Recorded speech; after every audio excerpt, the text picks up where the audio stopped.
Bismillahirrahmanirrahim. Serpêhatiyên kurên Adem pêxember.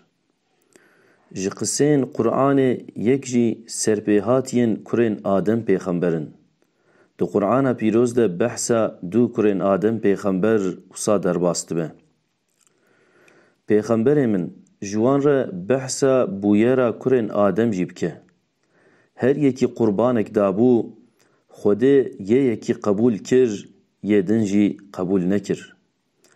Birayê qurbana wî qebûl nebû, ji ber hesûdî û rikavêtinê ji birayê xwe re got: Ez ê te bikujim. Birayê wî wisa cewab da: Xwedê qurbanên ji dil ji bo Xwedê qebûl dike. Ku tu ji bo kuştina min destê xwe dirêjê min bikî, ez ji bo kuştina te destê xwe dirêjê te nakim.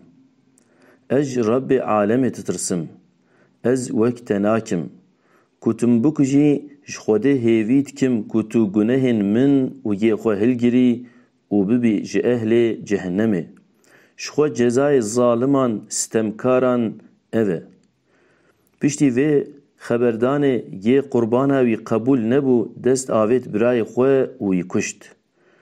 Dema birayê wî rih da, zêde xemgîn û poşman bû. Lê êdî ev karê xirabqediya bû. Tiştek ji dest nedihat. Xwedê qijikek şand balê, ev qijik li ber çavên wî axê xepirand, qena bizanbe ka çawa birayê xwe yê mirî bin ax bike.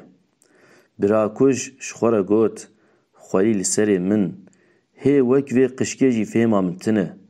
Ez acizim ji vê yekê. Min çi anî serê xwe û birayê xwe.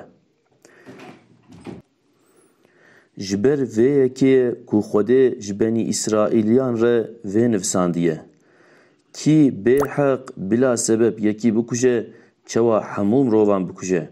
û kî bibe wesîla canê mirovekî, çawa hemû mirovan sax kiribe, jê re xêr heye. Belê qiseya her du birayan wisa bû.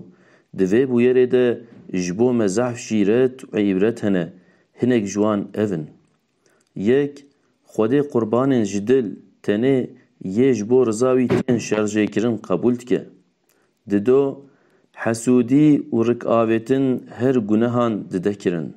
Sisê, hesûdî nexweşiyeka derûnî û gelek mezin e. Çar, xûn bi xwînê paqij nabe. Pênc, yê bi rastî tirsa Xwedê di dilê wî de hebe, nikare gunehên mezin bike. Şeş, gunehên sitembar, mazlûm dikeve stûyê zalim. Heft, cezayê kuştinê dojeh e.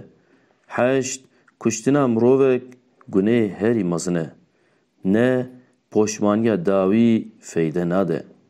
Rabbê me û gelê me ji xewa xefletê hişyar bike. Aramî û xweşî bixe navbera me. Li ser heqiyê doza me bixe yek, me ji sitemkarî û sitembariyê biparêze. Birakujî û xayîntî ji nav me rake.